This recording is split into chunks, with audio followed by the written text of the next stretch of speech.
This is a Storm Team 12 weather alert. We haven't had rain like this in like 12, 13 years as far as steady. We're getting it all in 3 weeks. It's been the worst it's been in a long time. It was like an ocean out here. Everything is floated around. Mother Nature wasn't very kind to us last night.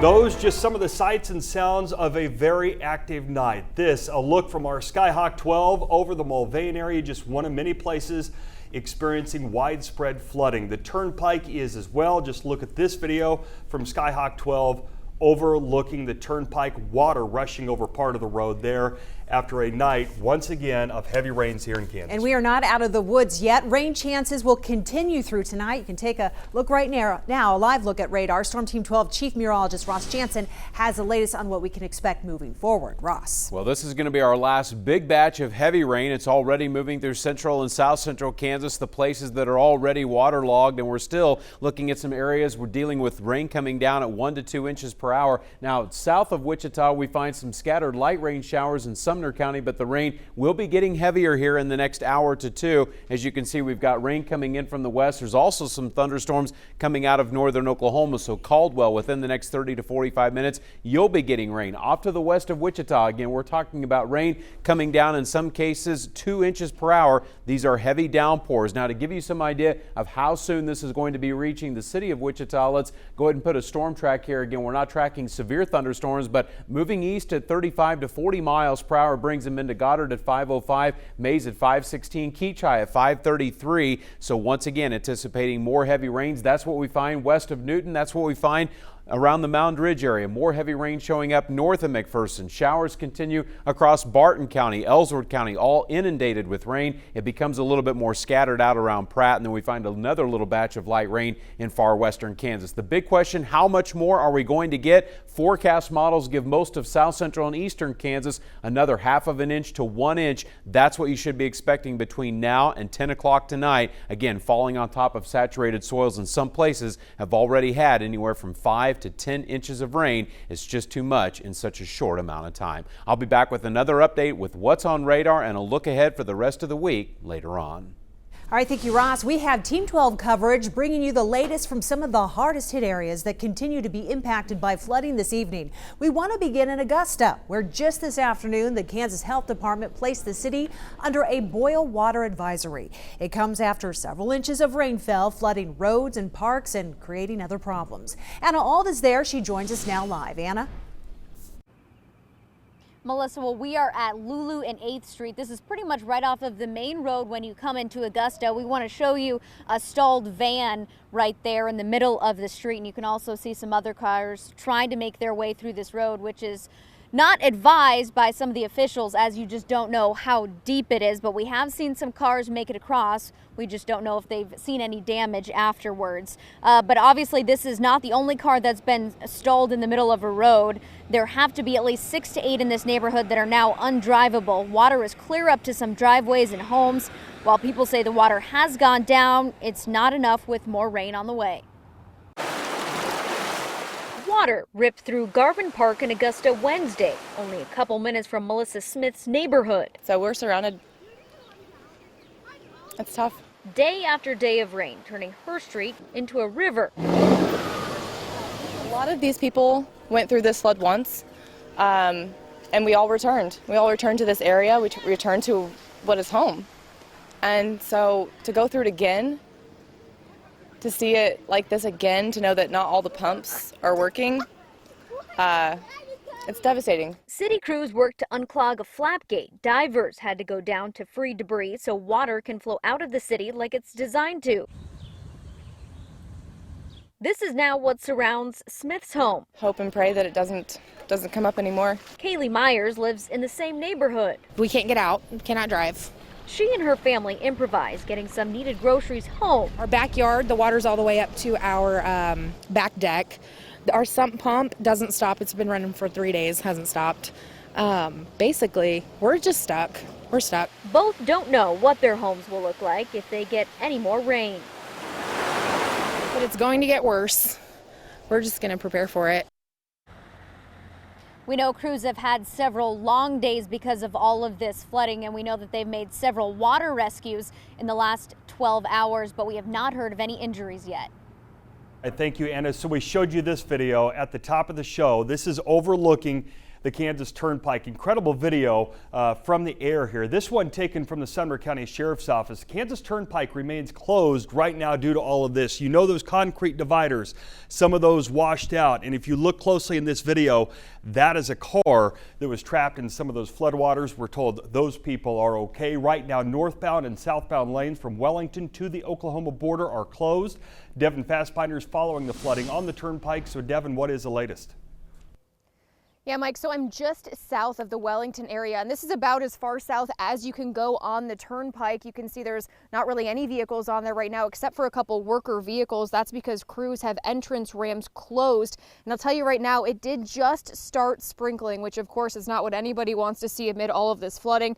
But that closure is why we decided to fly above the turnpike. Check out this Skyhawk 12 video I shot this afternoon. It shows crews on the turnpike right up until where it's flooded. There's even a vehicle left in the flooding, as Mike mentioned. KTA tells me it does not have a timeline on when the turnpike will reopen, but it says the floodwaters are receding. Now, it's not just drivers facing these problems. I spoke with a man who lives just outside Mulvane, lives really close to the turnpike. He says things were even worse overnight. Yeah, they shut down the turnpike last night and diverted traffic southbound, and they were coming off the roundabout and off the Mulvane exit onto the highway right there. And it was just like bumper to bumper cars getting off the turnpike there. From the highway across here was just solid water. Our driveway was submerged. Hydraulic road was submerged, completely covered with water. This was completely underwater, and it was right up to about this high. This was all underwater. My tractor tires were underwater because the water couldn't get through the culvert fast enough to drain it off. And that was all underwater down there. But my shop stayed dry. I was worried that it would actually get up close enough to the house. I wasn't sure what was gonna happen. It was like, I've never seen it rain like that in my life. Yeah, again, it is already sprinkling a little bit, which is what everybody was hoping would not happen as these floodwaters continue to recede at least a little bit. But Chip tells me that it wasn't just his property that was flooded. It was his home, too. Coming up new at 6, you'll hear from him on why he had to spend $200, surprisingly, overnight. All right, thanks, Devin. He's right. We don't need any more rain. Check out this photo. This is from a man's home who lives in a neighborhood near Hayesville, and you can see water had moved into his kitchen here. People living in this neighborhood had to wade through feet of water just to get to their front doors and out to the main roads today. Alex Flippin spoke to this home's owner who says he's luckier than many. This portion of Hillside and Sedgwick County has been closed off. You can still see the yellow lines beneath the water, but the only thing flowing here is water, not traffic. Other roads in the area weren't even this lucky, and the folks living on them tell me they have a tough road ahead. We went and got some supplies, gonna see what we can do to get the water out of the house. Braden Mart says it was about 4 a.m. when he realized there was a problem. Went downstairs and the wife was like, you need to come down here and check this out. So I come checked it out, and basement, the kitchen and the washroom, it's about 6 inches deep of water. Those living in the small neighborhood near 95th and Hydraulic woke up to this. Homes with water up to their doors or worse. Some wading through it to help crews clear ditches and remove water. And water removal was the order of the day for many businesses.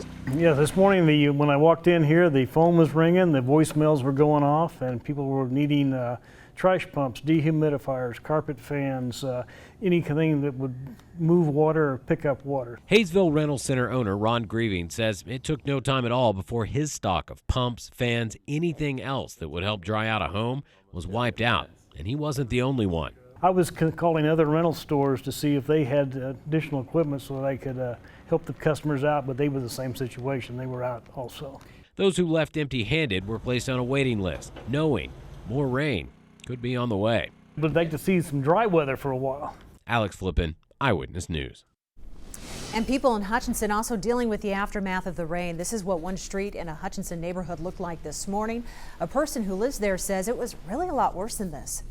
Last night, the water was all the way up to my door handles. It was like an ocean out here. And this is something that we deal with all the time. Every time that it rains, the street just doesn't handle the water flow.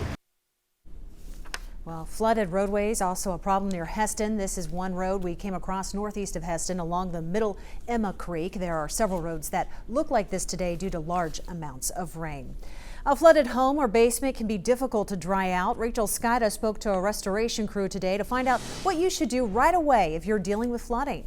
Stover's Restoration tells me they started getting calls for flooding at about 4 o'clock in the morning, and the calls have not stopped since then. One of those calls came from Belle Plaine Elementary School here, where the water got so high it forced them to cancel classes for the day. Here's a look inside the school. You can see water still covered the carpet Wednesday afternoon. Preston Stover with Stover's Restoration says they have crews from Belle Plaine to Hutchinson and Emporia dealing with flooding like this. If your home is flooded, he says, call a plumber first. Restoration companies will likely be backed up and can't respond immediately. He says a plumber will be able to identify where the water is coming from and can help put a stop to it. Next, Stover says remove furniture and electronics from the flooded area and pull up the carpet if you can. He says do as much as you can on your own before a restoration team arrives. That will make things much quicker and will also help prevent future problems like mold. What I worry about more is people think that that water just stays in their basement and it doesn't affect the rest of their home. The longer the water sits there, the higher humidity in the home gets. And now you have your first story of your home affected. Stover tells me the job here at Belle Plaine Elementary School will take about 5 days to fully dry out. He says it's about the same for a residential property as well. That's why he encourages homeowners to act fast if you have water in your home. In Belle Plaine, Rachel Skida, Eyewitness News. Many of you have helped us tell this flooding story by sending in your storm shots. Thank you for that. We received hundreds of them. These are just a few. We want to show you this one here. Cheryl sent us these. These are from a golf course in Wellington there. People in Saline County also saw their fair share of rain. Nikki shared this photo of Mulberry Creek just west of Salina, where you can see water running up the trees. And this is what all the rain brought to the top of the surface. If you look closely, you'll see a lot of worms. And she shared this photo. This is out of McPherson. We are learning new details today about yesterday's deadly school shooting in Colorado, how a quick response helped police take the suspected shooters in. That's coming up. Plus, you can see flames coming from this Kansas home with no smoke detectors inside, how the family was able to make it out safely. That's later. And our next wave of heavy rain starting to impact the metro area. You can see it's impacting western parts of Sedgwick County. Lightning, thunder, some heavy rainfall, but no strong winds and no significant hail. I'll be back to let you know how long this is going to be around and could we see more rain tomorrow? An answer straight ahead. Expect more from KWCH 12. This is Eyewitness News at 5. Online at kwch.com. Follow us on Facebook and Twitter. This is KWCH 12 Eyewitness News at 5. Wichita police arrest this woman, Maya Collins. She was arrested on 2 counts of first-degree murder. It stems from this accident over the weekend where Marie Wood and her granddaughter, Rosie McElroy, were killed. Also in the car with them was Wichita musician Jenny Wood, who continues to recover at a Wichita hospital.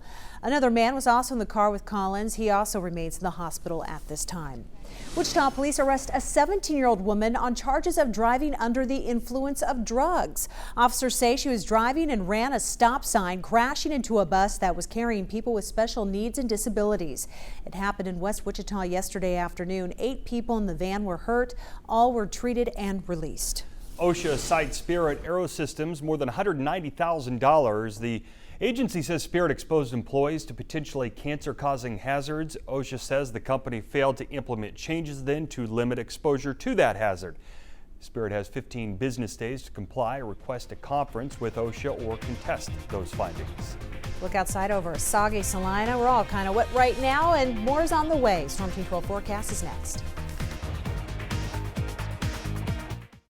Now, your accurate Storm Team 12 forecast.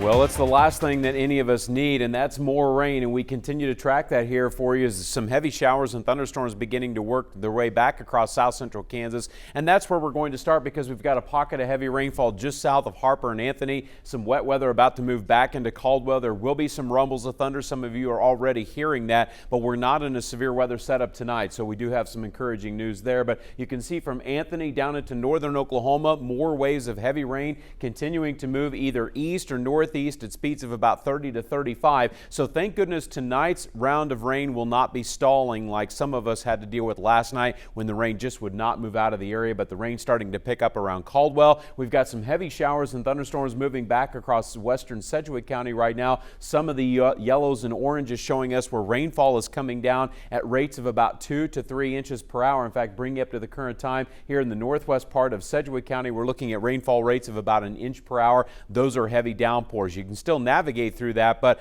that kind of rainfall on top of this saturated soil is a problem. We've got more rain showing up around Newton. It gets a little heavier back to the west of Newton, continuing to push east at about 30 miles per hour. Lightning showing up too across McPherson County. The leading edge of the heavy rain now approaching Hillsboro, and over the last hour we continue to see almost all of that moving northeast at about 30. As we continue to show you central Kansas, we've got showers moving through Ellsworth County. The showers beginning to ease up a little bit in Barton County, just some light rain around Great Bend. North of I-70, it's not very heavy, but some scattered showers in both Russell and in Lincoln counties. That won't amount to very much. And scattered showers are showing up in Stafford County, down into northern Pratt County. And finally, as we take a look at western Kansas, a couple of showers are showing up around Scott City, but rainfall amounts in this part of Kansas probably not going to amount to very much. It's been a very stormy week. Look at the radar estimates from the last 48 hours. 75 to 80% of Kansas has had at least 2 inches of rain or more. And then you find a heavy swath south and east of Wichita, another one from Clark and Meade counties right up to Hutchinson, and then another big batch of rain which fell a couple nights ago out in Pawnee County. So a good chunk of Kansas could benefit from some sunshine, but it definitely looks like we're going to stay cloudy with another rain chance coming tomorrow. Officially for Wichita, just over 1.5 inches. Most of that last night. Dodge City had about 1 1/3 inches. Concordia with about 1 inch of rain. Now this is what we expect through the rest of the night. A cold front moving through the area will shove most of this rainfall out of here. This is a look at 9 o'clock tonight. Most of the heavier rain should be over with, and by midnight we should be done with the rain. We're going to stay cloudy through the rest of the night. One thing you want to be ready for when you wake up tomorrow morning: gusty winds out of the north. It's going to feel like 30s over most of Kansas. Very chilly to begin the day. Now 7 o'clock in the morning, some scattered light rain showers trying to move back into southwest Kansas. Any rain we get tomorrow, probably not much more than just a trace for most areas, so we're not talking about big rainfall tomorrow, but you will likely encounter some raindrops, especially in the morning across western Kansas. The afternoon could have a few sprinkles. Not expecting any big amounts of rain for tomorrow. Then on Friday, we start with a very chilly day. Looks like temperatures in the 30s at the beginning of your Friday. The afternoon still kind of cloudy, and look at this, far western Kansas maybe catching a couple of rain showers late Friday afternoon. Once again, what you want to be ready for tomorrow morning, look at this. It may be the month of May, but wind chills feels like temperatures at 7 o'clock in the morning down in the 20s and 30s. We're going to have a brisk north wind tomorrow. It is going to be a very cool start to your Thursday morning. Wet weather showing up from the Skycam in Hutchinson right now. A little bit of a breeze too. It's 63 degrees in Wichita. The wind out of the south at 7, but look how cool it is in western Kansas. 44 in Goodland, 52 in Garden City. That cool air is what the rest of us in central and eastern Kansas will likely feel tomorrow. Overnight low temperatures: 36 in Goodland, 38 for Hayes, 41 for Salina, 42 in Hutchinson, with 45 in Wichita. The good news, by the time we get to midnight tonight, almost all of the measurable rain should be out of here. Now tomorrow, I wish we had sunshine in the forecast, but it's going to be gray skies, a couple of sprinkles and brief rain showers. Nothing heavy tomorrow though. 51 in Great Bend, 49 in Dodge City. Temperatures just above 50 in south central Kansas. And on your 10-day forecast, you might be thinking, oh no, we're going to get more rain this weekend. Well, Saturday, it's a very slim chance. I mean, we're talking about just a stray sprinkle or a brief shower. Won't be anything big, and our future track shows probably mid-afternoon on Saturday. Mother's Day looks pretty good. Light winds, 70-degree temperatures. Look at the sunshine next week. One rain chance we're trying to pin down for you will come in the middle of the week, but a lot of 70s and maybe even some 80-degree weather on the way at the end of the week. Thanks, Ross. Investigators in Colorado interview witnesses today trying to figure out why 2 students opened fire on their fellow classmates. Police say the 2 students used at least 2 handguns. 18-year-old Kendrick Castillo died. 8 others were hurt. Within 2 minutes, police were on the scene. We did not exchange any gunfire with them. I believe one of them was restrained when the deputies came in contact with them. Police say a school security guard subdued 18-year-old Devin Erickson. The second suspect, a juvenile female, surrendered to police. The suburban Denver STEM school will remain closed for at least the remainder of the week. Castillo was scheduled to graduate in just a few days. Scary scene right here. You're looking at a Hutchinson home in flames during an overnight fire. This is in the southern part of the city, and this is what firefighters saw as they arrived to fight that fire at that home. The fire was coming out of the attic space, and crews were able to contain it to there, but there is extensive damage throughout the home. Prior to firefighters arriving, a person on a bicycle saw smoke coming from the home and started knocking on the door. He even went to a side door and was finally able to alert a woman and 2 small children inside. The place did not have smoke detectors in the home, and so they were able to narrowly escape with the help of this bystander that basically probably ended up saving their lives. Thank goodness. The cause of the fire is still under investigation. The Hutchinson Fire Department is going around to neighboring homes to talk about the importance of smoke detectors. New at 5 today, a car slams into an empty building on East Central. This is right next to the Hog Wild near Central and Hillside. The car ended up going through the wall and into the dining room there. Luckily, not a lot of people at the restaurant at the time. Police say the driver mistook the gas for the brake and drove into the building. She was not hurt. Heavy rains continue to impact south central Kansas across Sumner County, and we've got heavy rain falling in the city of Wichita and a lot of wet weather across central Kansas. We'll continue with our flood coverage coming up at 6 o'clock.